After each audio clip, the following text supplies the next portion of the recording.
বেশি সময় ধরে মানে আমার জীবনের টোটাল সময়টাই ক্যালিগ্রাফির উপরে, এবং এটা আমার ধ্যান জ্ঞান এবং আমি বলতে পারি নাওয়া খাওয়া স্বপ্নের ভিতরেও ক্যালিগ্রাফি দেখি। তো এই ক্যালিগ্রাফির একটা বড় অংশ হলো মসজিদ ক্যালিগ্রাফি। আমার জীবনের একটা বড় অংশ কেটেছে মসজিদ ক্যালিগ্রাফি করে, এখনও আমি এটা মসজিদের ক্যালিগ্রাফিগুলো করি।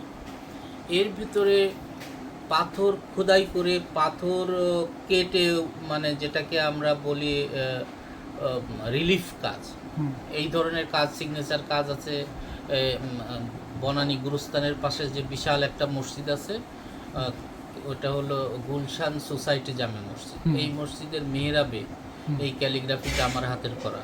সারা বাংলাদেশে এই একটা কাজ আছে, সিগনেচার কাজ। এটা অন্য এই ধরনের অন্য কোনো কাজই নেই। আচ্ছা, এছাড়া সাত্তার জামে মসজিদে প্রায় 4000 স্কোয়ার ফিট পাথরে ইনলে ক্যালিগ্রাফি আছে। সেটা তো সাত্তার তো গাজীপুরের এটা মাওনা থেকে ভেতরে চলে গেছে শ্রীপুরের দিকে, এই মাঝামাঝি আর কি। বিশাল কমপ্লেক্স, মসজিদ আছে, মাদ্রাসা আছে, ওনার বাড়ি আছে ওখানে। তো এই মসজিদে প্রায় 4000 স্কোয়ার ফিটের কাজ আছে। আমি এবং আমার দাদা উস্তাদ ফেরহাদ কার্লুর, যিনি উস্তাদ, আমার উস্তাদ ফেরহাদ কার্লু, তুরস্কের, উনি আর আমি দুজনে মিলে করেছিলাম। তো উনি শুধু মানে কাগজে করে দিয়েছিলেন, আর বাকিটা সব আমার হাতে করা। এরকম কতটা মসজিদ হবে? এরকম প্রায় 50-এর অধিক মসজিদ আছে, ছোট বড় নানান ধরনের ক্যালিগ্রাফি।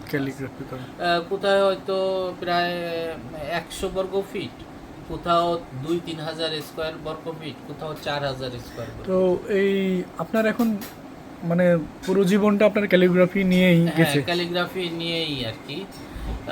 আমার চিটাগাংয়ে অনেকগুলো কাজ আছে। আমার জীবনের প্রথম কাজটা চিটাগাং দিয়ে শুরু হয়। ওখানে একটা শাহী জামে মসজিদ, ওই যে বন্দরের 4 নম্বর জেটি গেটের পাশে একটা সুলতানি জামে মসজিদের ক্যালিগ্রাফি করেছি। ওইটা আমার প্রথম জীবনে করা, এবং পরিবার নিয়ে আমি ওখানে ছিলাম 2 বছর। আপনার দিন শুরু হয় কিভাবে, কি করেন?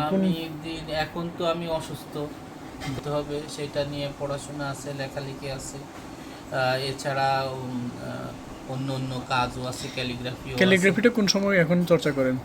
আমি প্রায় সারাদিনই যখন ভালো লাগে তখনই আপনি রং তুলি বা আর এছাড়া কিছু অর্ডারি কাজ থাকলে সেগুলোও করি।